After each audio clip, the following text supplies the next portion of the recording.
The key to better health, chiropractic. I'm sure that sounds like a very broad statement. I've been asked to give you some of the background that leads us to make just such a statement. By now, some of you may have already enjoyed the benefits of chiropractic. Others are here for the first time. If you have been here before, perhaps you already understand some of the basic principles. We'd like to add to your understanding. For those of you making a first visit, we hope to be able to give you a full understanding. We'd like for you to know as much as possible about chiropractic. We feel that if you do know more about chiropractic, you will have opened a new door for yourself and perhaps others to a more healthful life. Chiropractic itself, you might say, is a brand new door that has been opened to our time thanks to research by many dedicated men. Your own doctor may have given you some of the basic fundamentals of this healing art, but let me go over them once again. Chiropractic is really three things: an art, a science, and a philosophy. Now that may sound terribly complicated, but let's see if we can't simplify it in the next few minutes. These are the hands of a chiropractor. They might well belong to your own doctor. They are skilled hands, trained in an art known as adjusting, and trained in a way to develop the utmost skill, trained in institutions of learning dedicated solely to chiropractic. In daily practice, the hands of the chiropractor are his most essential tool. Aiding the doctor in his work are certain instruments, scientifically designed to detect and locate the cause of trouble. Now that you have sought the aid of a chiropractor, and while some of you have experienced the satisfaction of his care, you may not be aware of what he has done for you, or why it works, or the physical and mental shock experienced in an automobile accident. What happened? One of those tiny vertebrae moved slightly out of place, causing the same kind of problem as in our other machine. Somewhere in the body, a small portion controlled by that nerve runs down like a motor, or even stops. It could be anywhere, even inside the body, where we can't see it, like the stomach or the gallbladder or some other vital organ. When this vertebra is moved out of place by whatever cause, we call it a subluxation. This means simply that it has lost its proper place in line. In doing so, it has caused the spinal cord and the nerves to become pinched or short-circuited. Or let's put it another way. Just as the red liquid will pass through this plastic tube, so the mental impulses pass through your spinal cord. When the tube is pinched, the flow stops. So it is in your spinal column in a subluxation. And when the flow of mental impulses ceases to any part of the body, it becomes weak and more susceptible to disease. When a situation of this nature arises, it's time for your chiropractor to come into the picture. Through the art of adjusting, he will take steps to do the most natural thing. Replace that subluxated vertebra and thus release the impinged nerve, restoring its usefulness to the body and to the area which it serves. Now let's go back for just a moment to see what we have discovered so far. We have found that through stress or shock, a vertebra can become slightly displaced and thus interfere with the nerves that pass through it. Since the nervous system controls all the functions of our body, any interference with this control system will produce a malfunction and eventually disease. This, in effect, is what the science of chiropractic teaches, that disease is caused from within the body. What your chiropractor does, therefore, is to locate and correct the spinal cause of nerve interference, thus making it possible for the body to restore itself to normal functions and health. Your chiropractor will begin his service to you by taking a detailed case history. During this time, he will ask you questions which will enable him to put together a very detailed analysis of your condition. For example, he'll want to know about any physical or emotional shocks that you have encountered recently. For instance, remember when the kids left those toys on the front steps last week? Whoops! Oh well, no damage done. Just a bruise or two, and boys will be boys, they say, even rather amusing at the time. Or how about when you and Sue cleaned out the garage last month? Boy, that was work. Some of those boxes were pretty heavy.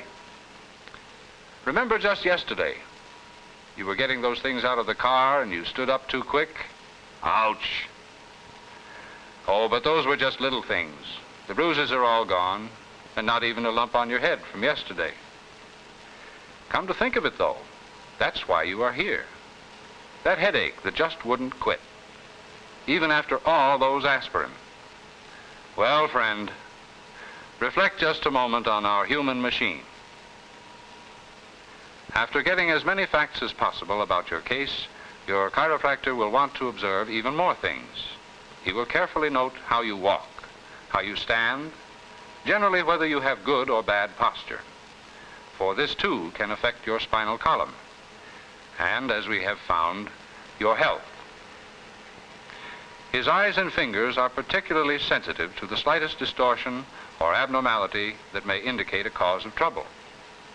Remember, we said the doctor's hands, his trained hands, are his most important tools.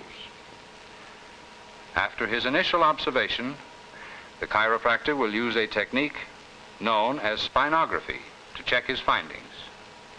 In reality, spinography is more than a method of checking. It is the most invaluable aid in modern chiropractic. A spinograph is, in effect, an X-ray view of the spine for the purpose of detecting by accurate measurement any misalignment of the vertebrae. By means of these X-rays, the chiropractor is able to establish the precise relationship between the bones of the spine. Chiropractors are especially qualified by long training to make and analyze these spinographs. And these X-ray pictures of each patient must meet rigid standards of precision.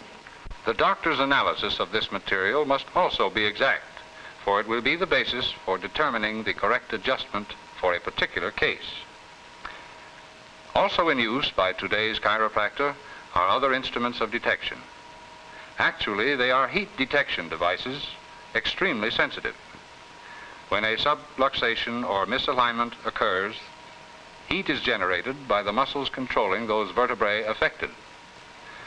When the vertebra moves out of line, the muscle must work overtime, trying to hold things in check. It uses great amounts of energy in doing so, and this energy produces the heat. Let's demonstrate. Open and close your hand as I am doing. Now stop. Feel the heat. That is the type of heat that can be detected. By locating this source of heat, your chiropractor can locate the subluxation.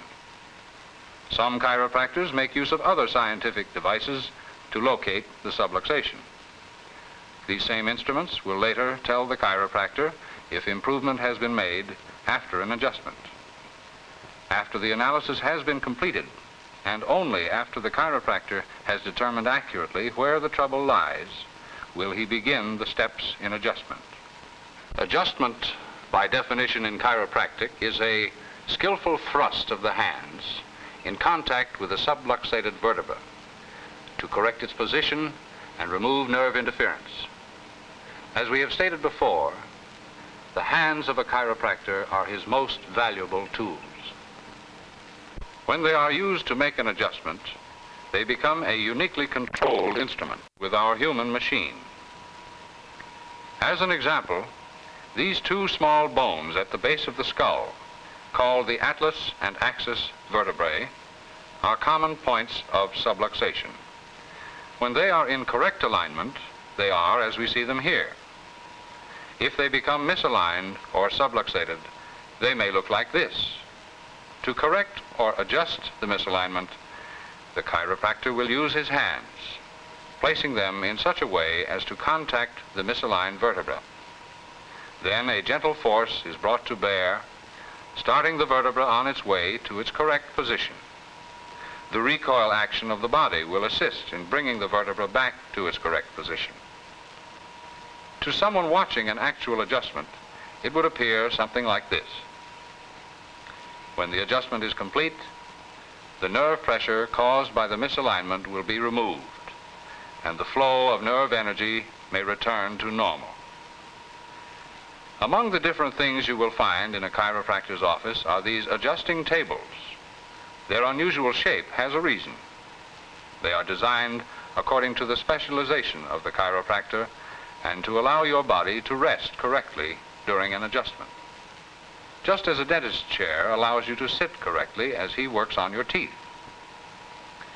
Following an adjustment, the patient may be checked again, and then rest is advisable. As the muscles relax, the vertebra will settle into its correct position. As the nerve interference is eliminated, the body functions more normally and the patient begins to respond. In most cases, several adjustments may be necessary to completely correct a subluxation. This usually depends on how long the condition has existed before treatment. Even after a subluxation is corrected, it is necessary to keep a close check on the spine, as the vertebra will tend to return to its old position and the patient will lose his adjustment. These regular checkups are one of the surest ways to continuing better health. At the beginning of our discussion, we stated that chiropractic is an art, a science, and a philosophy. We hope by now that you understand the art and the science, and this leaves us with the philosophy. Perhaps it can best be stated this way: a universal intelligence. Here on Earth, man himself is guided by this intelligence. It manifests itself in him as the force that gives him life and energy, the power of the senses. This individual intelligence is called the innate intelligence. This innate intelligence uses the brain to control the function of every part of his being. Chiropractic places the utmost confidence in this innate intelligence to care for itself. For the same power that can heal the simplest cut or broken bone most certainly has this same capability anywhere in the human body. If all is in balance, if all is in correct adjustment, if the body is receiving in every tissue and organ a full measure of life force, then better health is assured.